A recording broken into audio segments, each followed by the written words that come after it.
A real encounter with a real Sasquatch could be one of the most terrifying experiences of your life, or could be one of the most thrilling, depending on whether you're mentally prepared for it. If you have no idea that Sasquatches even exist, then you're at highest risk of being terrified. But if you've thought about that encounter many times and you've actually worked toward it, you've done all the homework and all the footwork, then you will be ecstatic when it finally happens. Because by that point, after so many attempts to get one to approach you, you'll know that you're in no real danger. No matter how many times they've stalked you or even harassed you from a distance, you will have a sense for how they operate, and you'll have a sense for the boundaries that they seem to set for themselves.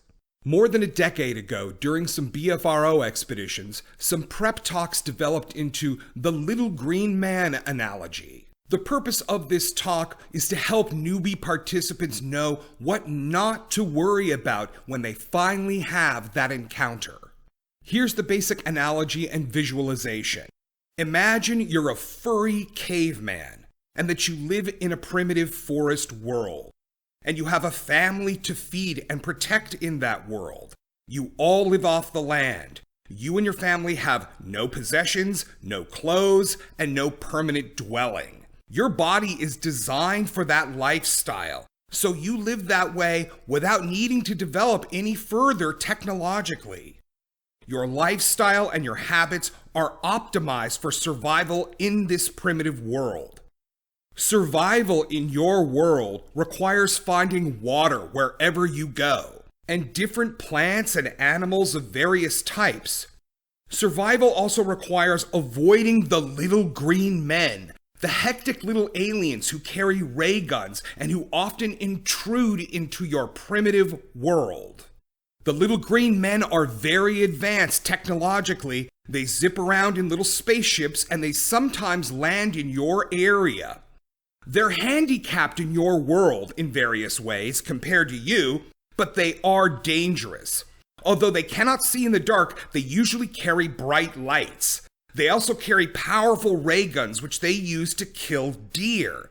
You've seen them kill animals several times with their ray guns, so you know they could kill you too if you expose yourself to them, so you don't expose yourself. The little green men sometimes land in your area to hunt all sorts of animals with their ray guns, especially deer. Your family depends on the presence of lots of animals, especially deer, and especially in the fall. Whenever the little green men come to your area, you want them to leave immediately, but it's very risky to spook them away, so you don't do that unless it is necessary. Most of the time it is not necessary because the little green men don't stick around very long. The longer the little green men stick around in your world, the more necessary it becomes to spook them away. You would not want to eat a little green man. They are not on your menu. You would not want to hurt or kill a little green man either, because lots of little green men might come looking for you. By now you can guess who the little green men are. They're the humans. Humans are the aliens in the wild environment of a Sasquatch. You already know the range of behaviors and motives that humans can exhibit in the woods, but you need to get a better grip on what drives the furry caveman. Having no dwellings or possessions allows you and your furry caveman family to relocate on the spur of the moment.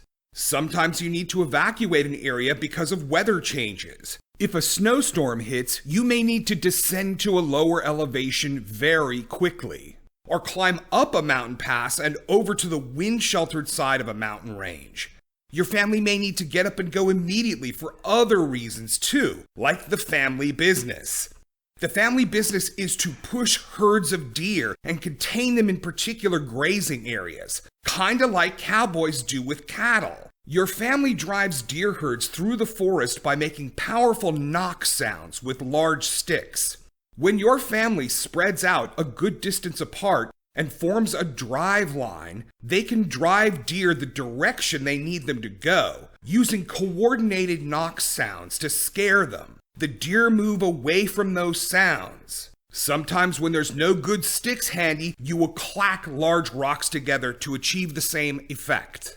You can find deer that way too. As your family pushes a drive line through a valley, you will hear the deer breaking brush as they dash away through the forest. Deer usually don't run very far. Once you hear deer breaking brush, your family can zero in on them and push them in a desired direction. Your family can even push them toward you so you can grab one. Chasing down deer is totally unnecessary. If you're working as a team, your family can push deer through a bottleneck in the terrain. Before they do that, you can position yourself at a pinch point among large obstructions. Your family can drive the deer through that pinch point where they'll pass within a few feet of where you will hide. Once you've got that deer by the leg and you snap that leg, it's all over for the deer. It's not going to get away. The more rugged or dense the terrain is, the more hiding places there will be and the more pinch points there will be for ambushing deer. When the fresh forage for a deer herd runs out in a given area, you'll need to drive the deer to new grazing areas, but you'll need to drive them in a particular direction. Otherwise, they might wander too far away from your preferred areas. Your family directs them to the areas with the best forage and where they will be easiest to check on occasionally. Once the deer have settled down and feel safe in a new fresh grazing area, you are then free to go for more long walks at night with your family to find more small herds of deer to drive to more convenient grazing areas along your circuit. You go for long walks at night looking for more deer that can be driven into particular valleys and tributaries so they'll be more accessible to you when you need them in winter. You want the deer to stick around and graze on the most fattening nuts and berries and plants, and you know where those areas are, and you know how to keep the deer contained in those areas. Life is good as long as you can keep the peace in your area. You need to keep the peace so the deer feel safe and they stick around. Deer are your most important protein source, but not your only protein source. As you shepherd the deer and contain them in particular areas, you have time to look for snakes and small mammals and crayfish as you forage for various plants and berries and nuts, etc. yourself. All of the other scattered caveman families like yours prefer to spend downtime in quiet, wind-sheltered parts of the terrain. Of particular value are quiet places surrounded by difficult rocky terrain, or impenetrable brush or swamps, but not far from where the deer will graze at dusk. Your family can move from one of those strategic places to the next whenever necessary, and without crowding other families like yours. There's not many furry caveman families like yours out there, so all the families have lots of acreage all to themselves. There is no territoriality. You never have to defend yourself from attacks by other furry caveman families. War does not exist in your society because there's plenty of deer to go around. You really don't like strong, cold winds. So if you're in terrain with no hills or creek gullies to provide shelter from strong, cold winds, you'll look for the densest clumps of cedar or trees or brush to hunker down in until the strong, cold winds blow through. Strong, cold winds will disrupt your furry insulation layer. That costs you energy in the form of calories. Your energy calories are like money to you. You can't spend them frivolously. You need to save as much as possible in order to support you through the off-season. Difficult terrain or impenetrable brush provides the most security to your family. It provides excellent cover and limitless places to hide. Your family feels most safe in quiet places that can only be approached from one direction, but have numerous shrouded escape routes. In those quiet places, you can hear any little green men approaching, and you can flee without being detected. You observe the little green men from a distance as they travel over the land. Occasionally, some little green men stop in your area and disturb the peace and scare the deer away, the deer that your family spent so much time driving into that area. You don't like that. The little green men are less than half your size and seem to have only a fraction of your strength, but they have many technologies and weapons. Little green men cannot travel very fast on foot, especially off the trails. You don't worry about them chasing you down, but you still worry about them seeing you. You worry about that a lot. You know that if a little green man sees you, he might bring back other little green men to get a look at you and possibly shoot you with a ray gun. You don't want that. Compared to you, they are so small that even a group of them would be no match for you. You could kick them away like footballs. So you don't worry about them overpowering you, but you never want them to approach you or spot you out in the open because you do fear those ray guns. Little green men travel around in spacecraft. Their spacecrafts move fast, but they can't penetrate into the woods very far. You merely keep away from their established pathways in daylight, and they won't spot you. They usually fly through the forest quickly, but occasionally some spacecraft land in your little valley. It's nothing to worry about most of the time because they only stick around for a few hours, most of the time. Sometimes the little green men camp there for a few days. Sometimes some of them come to hunt deer with their ray gun. You don't like that because those are your deer. The little green men are accompanied sometimes by little green dogs. Some of those dogs can run as fast as you, and they will always bark like crazy when they see you, so you are very afraid of those little dogs. They will even bark if they merely hear movement in the brush in the distance. For those reasons, you need to keep a greater distance from little green men if they have dogs with them. It is never necessary to directly confront little green men in order to protect your turf. The same cannot be said for their dogs, though. You may need to kill one if it chases you, or you might have to flee quickly if one barks at you while you are trying to sneak up on their camp at night. Indeed, you do not like dogs. You do get very concerned about large groups of little green men camped in your area, because it's impossible to keep tabs on all of them if there are too many of them in your valley. By contrast, you're not worried at all when there's only one or two of them waddling down a trail, especially if they're not carrying ray guns. They pass through and you usually never see them again. Thankfully, little green men almost never stick around for long in your area. If they do stop in your forest, within a few hours or days, they will always pack up and fly away in their spacecraft. If you simply avoid them for a few hours or days, they will leave on their own volition.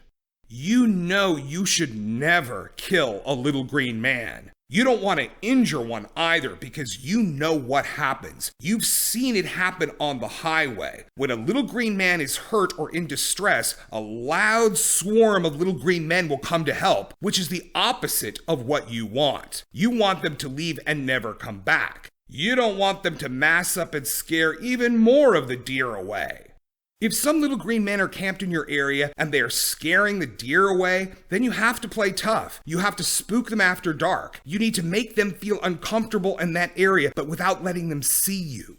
If you can spook them from a distance and make them feel too uncomfortable to sleep there, they will pack up and leave right away, or at least the next morning. You want those little green men to shove off and go home and tell all their other friends to avoid your area. Your furry caveman people have been doing that for generations, and it works well.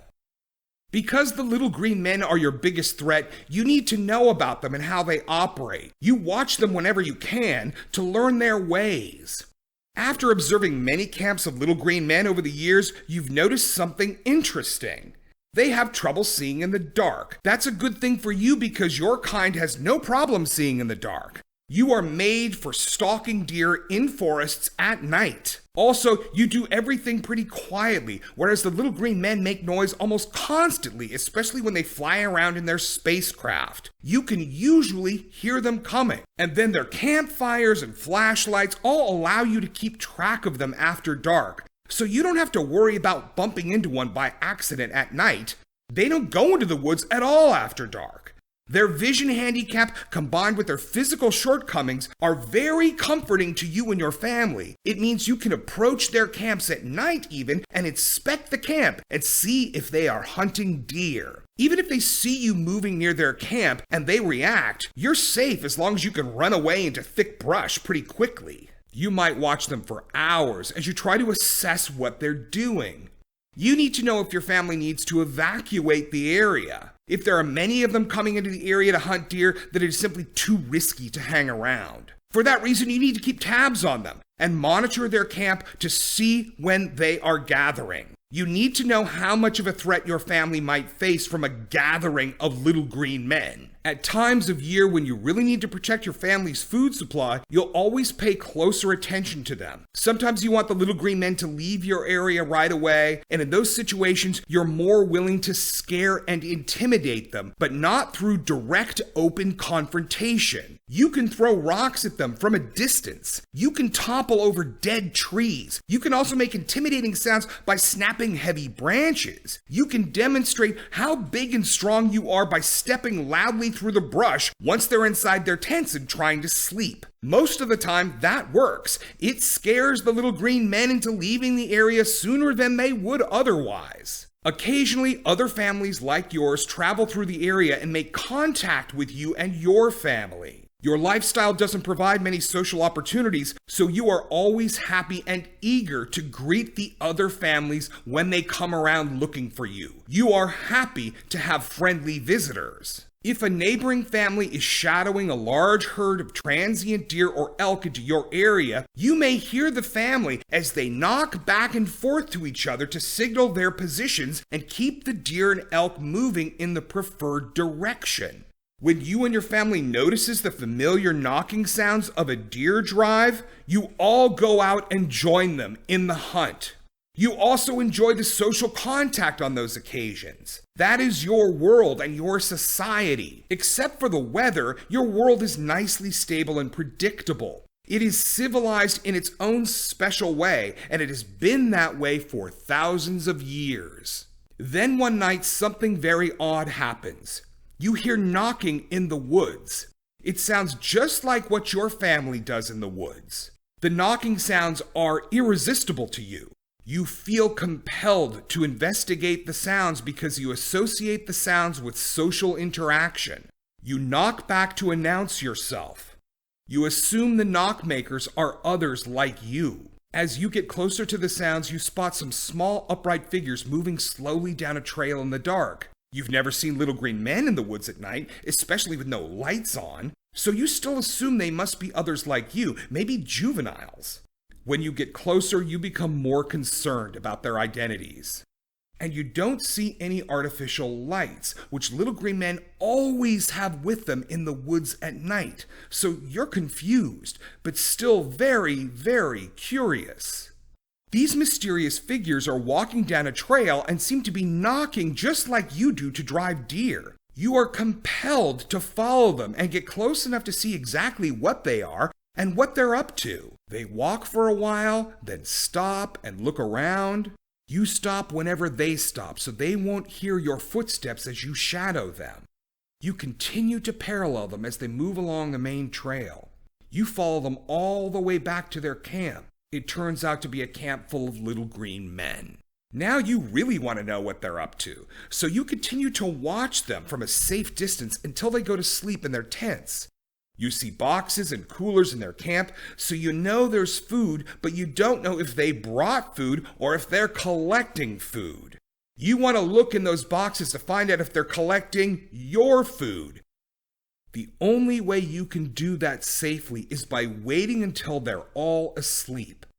So you depart and then return in the wee hours of the morning when you can hear them snoring and breathing as they sleep. Before sneaking into their camp, you first need to determine if they have any dogs with them. That's pretty easy. You just snap a few small branches near the camp. If that doesn't cause an eruption of barking and growling, then there's probably no dogs present. Then you make some obvious stepping sounds through the brush to see if that gets any reaction. To be very sure that all the little green men are deep asleep and to make sure there are no dogs, you'll throw some small rocks at the tents. If there's no barking or grumbling inside the tents, just snoring, then you definitely know there are no dogs in that camp and you know everyone is sleeping. Now you can sneak into the camp with no worries. Little green men do not handle the cold very well. You know that because of the way they dress and the way they huddle around big campfires. You also know that they slip into big puffy sleeping bags when they go to sleep. The little green men are well bundled in those tents, so they'll make plenty of noise before they emerge from the tents. That gives you plenty of time to step into the trees and shadows before one can emerge from a tent. If a little green man does wake up in the middle of the night, it's even more feeble and handicapped than it is in the daytime. When emerging from a deep sleep, they can't even leap up out of their tents. Their bodies take a little while to start moving again. Dogs, by contrast, can jump up instantly and start barking furiously if they hear a prowling animal outside. After circling the camp for about 15 minutes to make sure all the little green men are asleep, you walk into their camp. You open their coolers to look inside. You'll also look around to see if they've brought back any deer carcasses to their camp.